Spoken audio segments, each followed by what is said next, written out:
Hello नमस्कार। मैं doctor Rajneesh Kumar Yadav, सहायक प्रोफेसर हिंदी, राजेंद्र कॉलेज, जयप्रकाश विश्वविद्यालय, छपरा।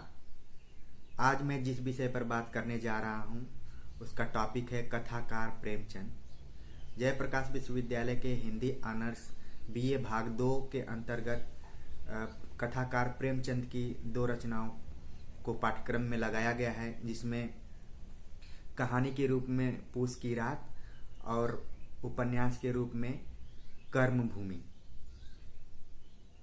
इसी तरह से दुर्ग विश्वविद्यालय के बीए फर्स्ट ईयर में कहानी के रूप में कफन और उपन्यास के रूप में गबन पाठ्यक्रम में लगा हुआ है। तो इस वीडियो के माध्यम से मैं इन दोनों विश्वविद्यालयों के विद्यार्थियों के लिए कथाकार प्रेमचंद को समझने के लिए एक वीडियो बनाने की कोशिश कर रहा हूँ। कथाकार प्रेमचंद मैंने विषय इसलिए चुना है कि कथा में 2 विधाएं शामिल की जाती हैं, कहानी और उपन्यास। कई बार इंटरव्यू इत्यादि में भी पूछ लिया जाता है कि कथा के अंतर्गत कौन कौन सी विधाएं शामिल होती हैं। तो कथाकार प्रेमचंद, वैसे तो प्रेमचंद से हमारा परिचय 4वीं-5वीं क्लास से ही होने लगता है।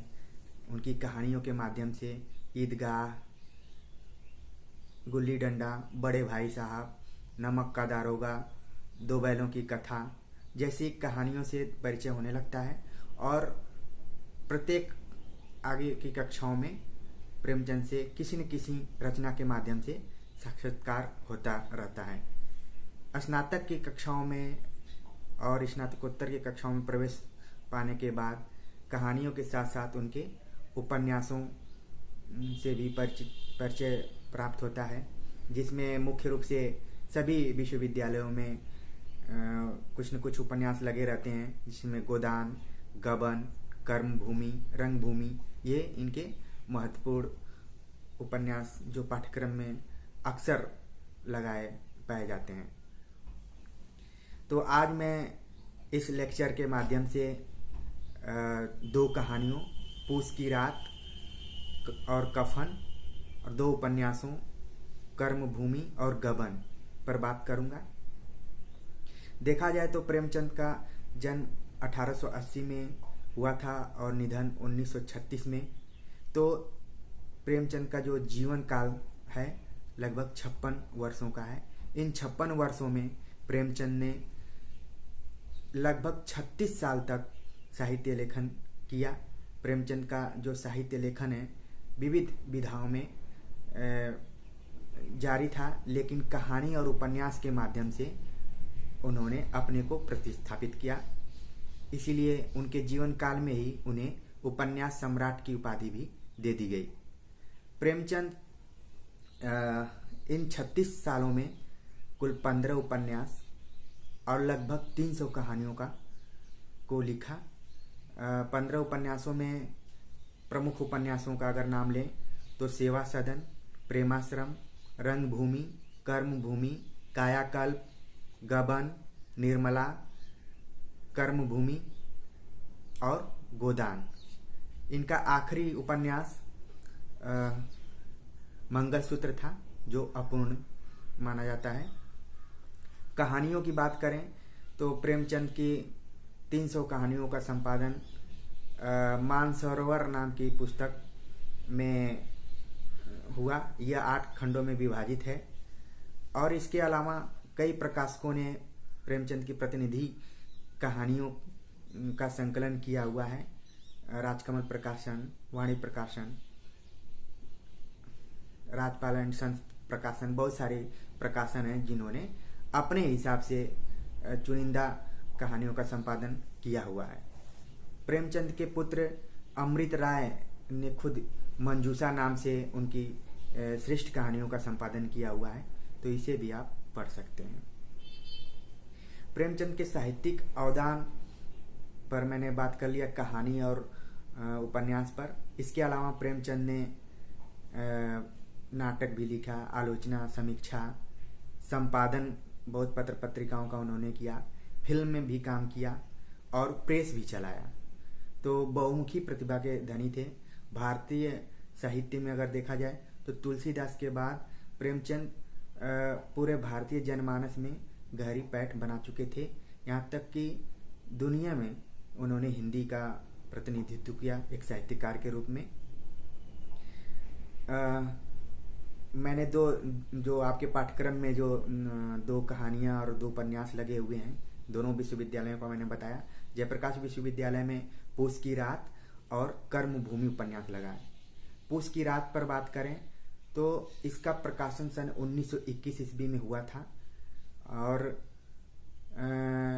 कहानी का अध्ययन करते समय इसे 3 भागों में बांटकर पढ़ा जा सकता है। पहला कालखंड जो है, इसमें यह कहानी मुख्यतः किसान जीवन पर आधारित है। किसान हल्कू, उसकी पत्नी मुन्नी और एक उसका कुत्ता है जबरा, और एक महाजन का नाम आता है सहना। तो इन पात्रों के माध्यम से कहानी आगे बढ़ती है। कहानी की शुरुआत होती है कि हल्कू ने महाजन से ऋण लिया है, उसको अदा करना है, कर्ज चुकाना है। उसी के संबंध में अपनी पत्नी से बात करता है और बोलता है कि आज सहना आएगा, उसे कर्ज चुकाना है। और इसी में पति पत्नी के बीच में संवाद से कहानी आगे बढ़ती है। पत्नी जवाब देती है कि वह कर्ज नहीं चुकाएगी। पूस की रात है तो ठंडी ज़्यादा बढ़ गई है तो उसे कंबल की ज़रूरत है, लेकिन कर्ज के कारण हल्कू कंबल नहीं खरीद पाता है, वह चुकाने की कोशिश में रहता है। कहानी आगे बढ़ती है। दूसरा खंड में किसान है तो अपने खेत की निगरानी के लिए खेत में जाता है रात में सोने के लिए। पशु इत्यादि उसके खेत को नुकसान न पहुंचाएं तो वो सोने के लिए प्रतिदिन जाता है। इस बार वो जबरा के साथ खेत में जाता है और वहाँ पर उसे ठंड लगने लगती है और आपस में दोनों संवाद भी करते हैं। उसको आप कहानी में पढ़ेंगे तो और ज़्यादा स्पष्ट होगा। फिर ठंडी से बचने के लिए बहुत तमाम सारे उपाय करते हैं, अलाव इत्यादि जलाते हैं और गर्मी पाने की वजह से हल्कू को नींद आ जाती है। तीसरा खंड में है कि सुबह होती है और पशु उसके खेत को नुकसान कर देते हैं। गन्ने का खेत रहता है, उसको नुकसान कर देते हैं। मुनिया आती है और हल्कू से पूरी बात बताती है कि इतनी सूरज ऊपर चढ़ाया है और तुम अभी तक सोए हुए हो। फिर वह बोलता है कि अब खेती की निगरानी के लिए दोबारा नहीं आना पड़ेगा, छुट्टी हुई। अब किसान किस तरह से मजदूर बनने की तरफ बढ़ चुका है, इस कहानी में प्रेमचंद दिखाने की कोशिश करते हैं। तो यह मुख्यतः किसान जीवन पर आधारित कहानी है। इसके अगर आप शैली, कहानी लेखन, कला की दृष्टि से देखेंगे तो प्रेमचंद ने काफ़ी सरल भाषा का प्रयोग करते हुए इसको समझाने की कोशिश की है। वैसे उनके पूरे साहित्य में सरल भाषा ही प्रयुक्त होती रहती है। कर्मभूमि उपन्यास पर बात करें, इसके पहले मैं कफन पर थोड़ी सी बात कर लेना चाहता हूँ। इनकी दूसरी महत्वपूर्ण कहानी कफन है, जिसका प्रकाशन सन 1936 ईस्वी में हुआ था और यह उनकी आखिरी कहानी मानी जाती है। और प्रेमचंद की यह सबसे चर्चित और विवादास्पद कहानी भी रही है। यह मुख्यतः दलित जीवन पर आधारित कहानी है। इसके जो मुख्य पात्र हैं घीसू, माधव और बुधिया, इसे भी 2-3 खंडों में बांटकर पढ़ा जा सकता है। पहला खंड ये है कि घीसू माधव एक झोपड़े के सामने बैठे हुए हैं, अलाव में आलू भून रहे हैं और उसे भूनने के बाद खाने की फिराक में है और घर में उनकी जो बहू है बुधिया, वह प्रसव पीड़ा से ग्रस्त है और पछाड़ खा खा के रो रही है। कहानी की शुरुआत यहाँ से होती है। प्रेमचंद दूसरे खंड में उस संवेदनहीन समाज की तरफ संकेत करते हैं कि जब बुधिया पछाड़ खाकर चिल्ला रही थी तो कोई उसके पास नहीं आया और जैसे ही उसका निधन हो जाता है सुबह में, तो जमींदार के साथ साथ कुछ आसपास के लोग भी आते हैं और कफन देने के लिए चंदा खरीदने के लिए चंदा देते हैं, 5 रुपये इकट्ठा करते हैं घिसू माधव। तो और फिर तीसरे खंड में उस 5 रुपये को लेकर वे बाजार में कफन खरीदने जाते हैं और वहाँ पर अपनी भूख को मिटाने के लिए अच्छा खाद्य भोजन मंगाते हैं और खाते हैं और अपने अतीत को याद करते हैं। इस कहानी में प्रेमचंद ने किसान मजदूर की जो बदहाल स्थिति है उसके बारे में भी बताने की कोशिश की है और भारतीय सभ्यता संस्कृति कफन पर उन्होंने एक चोट किया हुआ है, व्यंग किया हुआ है कि जीते जी किसी व्यक्ति को खाने के लिए खाना और पहनने के लिए कपड़ा नहीं मिलता है, लेकिन संस्कृति के नाम पर उसे कफन इत्यादि देने की कोशिश उस समय का समाज करता है। कुछ परिस्थितियों वश जो घिसू माधव हैं वे मजदूरी करने में थोड़ा कामचोरी और निकम्मापन भी दिखाते हैं। वह तत्कालीन समाज की देन है क्योंकि उनके काम का कोई मोल नहीं समझता है। और चौथा जो पार्ट उसमें है कि खाना खाने के बाद वे दार्शनिक अंदाज में बहुत सारी बातें करते हैं और कहानी खत्म हो जाती है। तो मुख्य रूप से यह कहानी दलित जीवन पर है, भारतीय संस्कृति सभ्यता पर एक व्यंग है, भूख की कहानी है। ठीक है, इसमें कहानी को लेकर दलित आलोचकों ने कुछ सवाल उठाए हैं, जिसमें ओम प्रकाश वाल्मीकि ने कहानी में एक जगह चमार शब्द का प्रयोग किया गया है, उसको लेकर सवाल उठाते हैं कि यह केवल चमार समाज में ही ऐसा नहीं है बल्कि और भी समाजों में है। उन्होंने अनुभूति की प्रामाणिकता पर भी सवाल उठाया है। स्वानुभूति सहानुभूति जो दलित साहित्य की प्रमुख के प्रतिमान है उसको लेकर इस कहानी का मूल्यांकन करने की कोशिश की है। वहीं एक और दलित चिंतक डॉक्टर धर्मवीर ने इस कहानी में जो बुधिया के पेट में बच्चा है जिसके प्रसव पीड़ा के कारण वह परेशान है, छटपटा रही थी, धर्मवीर का मानना है कि वह माधव का बेटा न होकर जमींदार का बेटा था। इसको लेकर भी काफ़ी इस कहानी को चर्चा मिली और इस पर लोगों ने विचार किया। मुख्य रूप से प्रेमचंद ने 1936 की जो स्थिति थी और कफन में जो मैंने बताया कि प्रतीकात्मक रूप से इस कहानी को लिखने की कोशिश वे करते हैं। तो जब आप कहानी पढ़ेंगे तो और भी बहुत सारी बातें खुलकर आएंगी। गबन उपन्यास की बात करें तो गबन उपन्यास सन 1931 ईस्वी में लिखा गया था और इसके जो मुख्य पात्र हैं जालपा, रमानाथ, दीनदयाल, दयानाथ और मानकी, ये मध्य वर्ग की पर आधारित कहानी है। इस कहानी में प्रेमचंद नारी की जो आभूषण प्रियता है उसको दिखाने की कोशिश करते हैं। उस आभूषण प्रियता के कारण जो पति है उसको कितनी परेशानी का सामना करना पड़ता है उसका भी चित्रण करते हैं और मध्यवर्गीय परिवार और समाज का जो रिश्ता है उसका भी रेखांकन करने की कोशिश करते हैं। अंत में इसे भारतीय स्वाधीनता आंदोलन से भी जोड़ देते हैं। तो ये सारांश में गबन का था। कर्मभूमि उपन्यास 1932 ईस्वी में प्रकाशित हुआ था और यह मुख्य रूप से राजनीतिक उपन्यास है। इस उपन्यास पर गांधी जी का प्रभाव है और प्रेमचंद गांधी जी से प्रभावित होकर एक गांधी जी का उस समय नारा था सत्य, अहिंसा और शांति से जेल भरो ताकि अंग्रेज परेशान हो जाएं और देश छोड़कर वापस चले जाएं। तो कर्मभूमि की जो मुख्य कहानी है यही है और पूरा कर्मभूमि का अध्ययन अच्छे से करना होगा। बहुत सारे पॉइंट्स और उभर कर सामने आ सकते हैं। तो मुख्य रूप से मैंने जो पाठ्यक्रम में लगा हुआ था उन पर विचार किया। प्रेमचंद का जो समय था वह स्वाधीनता आंदोलन का समय था। उस समय बहुत सारी रचनाएं उन्होंने देशभक्ति परक रचनाएं भी की। मुख्य रूप से उनके साहित्य को आप देखेंगे, खासतौर से कथा साहित्य को देखेंगे तो किसान जीवन की समस्या, दलित जीवन की समस्या, महिलाओं की समस्या, भाषा की समस्या को लेकर उन्होंने बहुत सारे कहानियां और उपन्यास लिखे हुए हैं।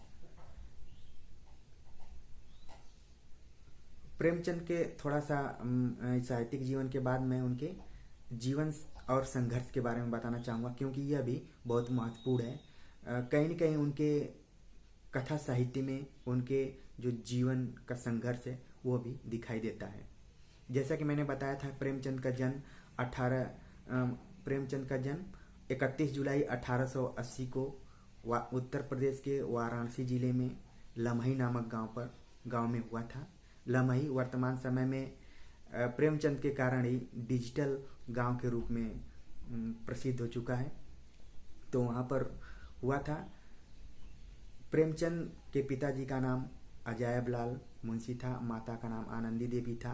प्रेमचंद अपने परिवार में 3 बहनों के बाद इनका जन्म हुआ था, तो काफ़ी इनके परिवार में खुशी थी और खुशी के मारे इनके पिताजी ने इनका नाम नवाब राय उपनाम रखा और पूरा नाम धनपत राय रखा। क्योंकि जो मध्यम परिवार होता है, किसान परिवार होता है, वो अपने बच्चों का नाम थोड़ा सा ऊंचे अर्थ वाला ही रखता है। तो नवाब राय और धनपत राय, इसका अर्थ आपको समझ में आ रहा होगा। जैसे ही प्रेमचंद 7 साल के हुए, इनकी माता का देहांत हो गया और 13-14 साल के होने के बाद इनके पिताजी का भी देहांत हो गया। तो पारिवारिक जिम्मेदारी इनके ऊपर बहुत ही कम समय में आ गई। जब बच्चों का समय खेलने कूदने का होता है तो प्रेमचंद के ऊपर परिवार के खर्च का वहन करने की जिम्मेदारी आ गई। तो इसके लिए वे ट्यूशन इत्यादि पढ़ाने जाते थे। वहीं पर एक तंबाकू बेचने वाले के लड़के से इनकी दोस्ती हुई और वहाँ पर इन्होंने उर्दू साहित्य के कुछ साहित्यकारों से इनका परिचय हुआ, जिसमें तिलिस्मी खुशरूबा और उमराव जान जैसी पुस्तकों का इन्होंने अध्ययन करना शुरू किया। और उसी समय ये उर्दू फारसी में अपना पढ़ाई लिखाई आगे कर रहे थे। 9वीं कक्षा में जब गए तभी इनकी शादी हो गई और 1898 ईस्वी में इन्होंने 10वीं परीक्षा पास की और एक छोटी सी इनको नौकरी भी मिल गई मिडिल स्कूल में पढ़ाने के लिए। प्रेमचंद लगातार अपनी पढ़ाई लिखाई भी जारी रखे।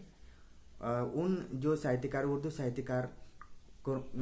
साहित्यकारों को इन्होंने पढ़ा तो इनके दिमाग में एक कथा साहित्य लेखन का भाव जागृत हुआ और धीरे धीरे ये लिखने की कोशिश किए। इनके जीवन में मोड़ तब आता है 1905 ईस्वी में, जब कानपुर में दया नारायण निगम, जो कि उस समय जमाना पत्रिका के संपादक थे, उनसे मुलाकात हुई। प्रेमचंद उनसे मुलाकात करने के बाद बहुत अच्छे दोस्त हो गए और जमाना पत्रिका में लगातार अपना लेखन कार्य जारी रखा। कुछ दिनों तक अस्थायी संपादक के रूप में भी काम किया। 1907 ईस्वी में प्रेमचंद ने सोजे वतन नाम से एक कहानी संग्रह निकाला, जिसे बाद में अंग्रेजों ने बैन कर दिया। क्योंकि वह स्वाधीनता आंदोलन का समय था, तो कुछ ऐसी देशभक्तिपरक कहानियाँ थीं जो कि क्रांतिकारियों को प्रेरित कर रही थीं, जिससे कि अंग्रेजों को खतरा था। इस चीज़ को ध्यान में रखते हुए उसे बैन कर दिया। 1907-8 के आसपास में ही प्रेमचंद ने अपनी दूसरी शादी की। एक बाल विधवा शिवरानी देवी थी, उनसे शादी उन्होंने किया। शिवरानी देवी भी साहित्यिक क्षेत्र में रुचि रखने वाली थी और बहुत ही हिम्मती महिला थी। उन्होंने आगे चलकर प्रेमचंद के जीवन पर एक किताब भी लिखी, प्रेमचंद घर में। इसी तरह से आगे अपनी पढ़ाई भी करते रहे। सन 1916 में उन्होंने सीटी की परीक्षा पास की। 1918 में उन्होंने बीए की परीक्षा पास की। उनके सर्टिफिकेट पर लिख भी दिया गया था कि not qualified to teach mathematics. वो प्रेमचंद का जो गणित विषय था बहुत कमजोर था, उसको पढ़ाने योग्य नहीं थे। बीच में वे उपन्यास और कहानियाँ लिखते रहे। दया नारायण निगम ने उन्हें प्रेमचंद नाम दिया था। अब तक उन्हें नवाब राय या धनपत राय के नाम से जाना जाता था। उन्होंने प्रेमचंद को प्रेमचंद नाम दिया और उर्दू से हिंदी में लिखने के लिए प्रेरित किया। पहले प्रेमचंद उर्दू में लिखा करते थे। शुरू के जो उनकी कुछ रचनाएं हैं वे उर्दू में हैं, बाद की रचनाओं को उन्होंने हिंदी में लिखना शुरू किया। सेवा सदन, प्रेमाश्रम ये पहले उर्दू में लिखे गए थे, बाद में हिंदी में लिखे गए। प्रेमचंद 1921 में गांधी जी से प्रभावित होकर अपनी नौकरी छोड़ उन्होंने छोड़ दिया। वे डिस्ट्रिक्ट बोर्ड में सब इंस्पेक्टर के रूप में काम कर रहे थे, एजुकेशन डिपार्टमेंट में। उन्होंने नौकरी छोड़ दी। जाहिर सी बात है कि उस समय का जो समय था गांधी से बहुत प्रभावित था। 1915 से लेकर 1947 तक का जो समय है उसे गांधी युग के रूप में भी जाना जाता है। और प्रेमचंद भी जब लेखन शुरू किए 1900 से लेकर 36 के बीच में, तो गांधी जी अपने चरम सीम पे थे प्रभावित करने वालों में। इसके अलावा भीमराव अम्बेडकर, मार्क्स, नेहरू, ये सब भी राजनेता थे जिन्होंने हिंदी साहित्य को प्रभावित किया और प्रेमचंद को भी प्रभावित किया।